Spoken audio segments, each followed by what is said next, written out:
I used to tell myself that night work keeps you honest. Fewer people, fewer distractions. Just you and the hum of the machines and whatever stubborn thoughts crawl out of their holes when the sun is gone. For 6 years, I worked the graveyard desk in a windowless room in Huntsville, monitoring the department's camera feeds for rest areas across the state. Little squares of artificial daylight scattered along the highways, monuments to fatigue. I knew the angles of those places better than my own house. Concrete picnic tables under metal canopies, vending machines that glowed like aquariums, rows of sodium lights haloed with moths. The cameras were there for safety, they told me, and sometimes they were. I watched medics kneel beside crumpled men who decided a road shoulder was wide enough to sleep on. I called troopers for fights that started with a honked horn and spiraled into knives. But mostly I watched people walking to and from bathrooms, tugging their kids' hands, and trucks idling like patient beasts. To stay awake, I took notes. Interesting, I'd write, which was my polite way of saying, not worth thinking about.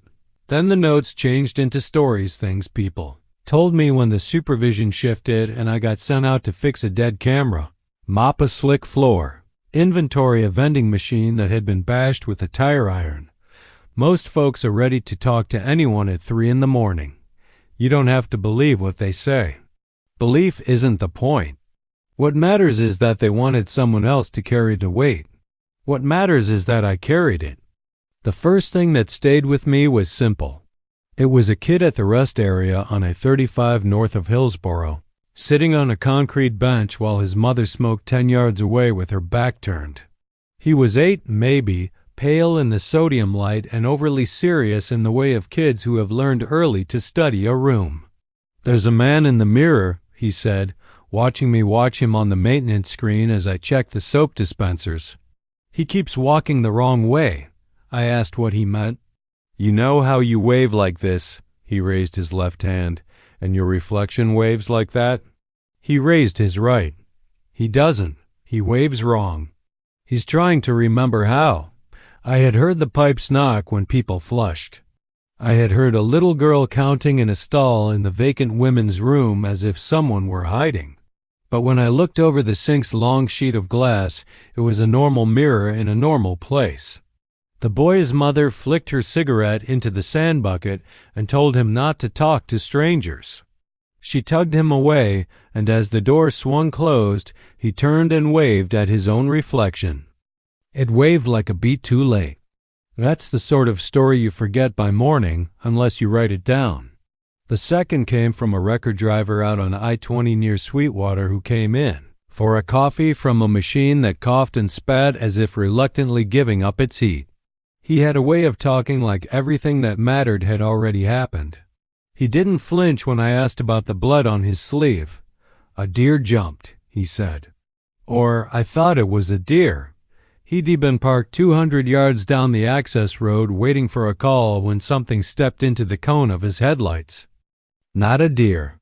Too high in the shoulder, too human in the angle of its head. He blinked and it wasn't there. "Then I saw it in the glass," he said, meaning the vending machine, reflected in the black rectangle of its unlit window. It stood behind him, a suggestion more than a shape, the way heat makes air shimmer. "You know that smell when you open a freezer that's died?" he asked. "Like sweet rot." I could feel it in my teeth. He turned around and there was nothing. "But the machine's glass was colder than it should have been," he said, and when he leaned closer, his breath didn't fog it. Maybe I was tired. He took a sip of coffee, grimaced. Maybe. The third wasn't even a story, just a mark. On US 59 east of Lufkin, there is a rest area that has been rebuilt 3 times in 12 years, storm damage mostly. Every time they put down fresh concrete around the picnic pads, every time the same shoe prints appear a day later, half sunk in the gray, as if a child walked through while it was wet.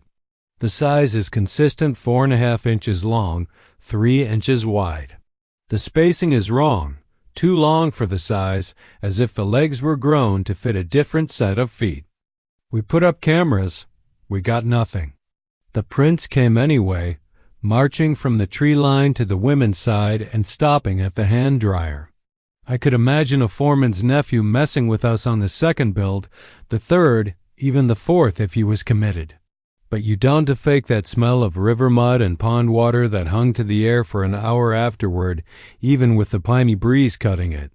You don't fake the way the dryer came on by itself as if blowing hair.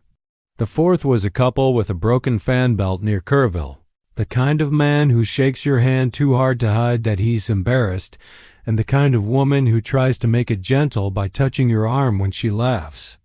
They sat in the doorway with me while I jimmied a spare belt into place with a screwdriver I shouldn't have used. We stopped because I had to pee, she said, looking like she'd apologized to a fence post. Then the lights went out. That happens. We get breaker tripping in summer when the air conditioners fight the heat. We use the phone lights, her husband said, and the stall in the corner had blood on the floor under it, like a line, thin as a finger, that led to the wall. It had dried in a sharp angle, not a drip or a smear. The bulbs came back on, they said. No blood. After we got their car running, they left a 5 under the tape dispenser. When I went to the women's to check, there was a line of water on the tile that went to the wall and then stopped. It was dry above that point, as if it had seeped out of the grout itself. The fifth was mine on I-10 just past. A Zono when I had to replace a dying camera that kept flipping to black and white like it was trying to remember an old dream. I parked my state truck beside 2 semis whose engines thrummed like tired hearts. I could taste the desert in the night dust, old sun, something metallic. Rest areas in West Texas feel like ships in the middle of a dark sea. The sky goes all the way up. The camera had a kink in the junction box. I set down my tool bag and felt the plastic crackle under my glove like there was charge where there shouldn't have been. Then someone laughed behind me, intimate and low. Not a laugh, exactly. A cough that wanted to be a laugh. When I turned, the parking lot was a geometry of light and dark with a moth batting itself to death in a halo overhead. No people. When I bent to my bag again, that plastic crackled harder. And for a second, my own reflection in the metal side of the machine didn't move when I did. It lagged like it had to be told. I said, no, aloud to nothing, and the lag snapped away like tension in a wire. The camera worked as soon as I screwed down the ground. The sixth was one of our troopers, a woman who'd done her time on the border and come back with a habit of staring into the middle distance when she listened. She told me in a rest area south of Corsicana that there are times when the radio fills with a voice repeating, 17 southbound, in a cadence like a song always in the hour between 3 and 4 in the morning, always when you're stopped, and the windows are fogged under the glass. There is no 17 southbound in Texas. The voice isn't quite human. She reached into her pocket and put a coin on the counter. A Mexican peso with a hole punched crook near the edge. Found it stuck to the inside of the windshield with nothing to hold it, she said. When the sun came up, it fell. She keeps it, she said, because it is better to carry the thing you're afraid of than to leave it where you can forget about it. The seventh was an old man who claims he drove the same stretch of US 90 west of Uvalde every afternoon for 30 years and knows the land like the veins on his wrist. He fell asleep in a plastic chair under the picnic awning, woke to a coyote standing on the cement 10 feet away with its mouth wide, not panting, not breathing. You ever see a coyote yawn and hold it? He asked me. This one did. Only it wasn't a yawn. When he stood, it didn't run. It tilted its head like a dog hearing a whistle and bent itself in half in a way I have never seen a living thing bend. It folded, he said. It folded like paper. He shuffled to the car with his keys ready to drop, and by the time he looked back, the concrete was empty. There was a wet place on the cement the shape of a handprint with too many fingers. He laughed when he told me that, the kind of laugh you come to the rest stop to do because you've held it too long in your throat.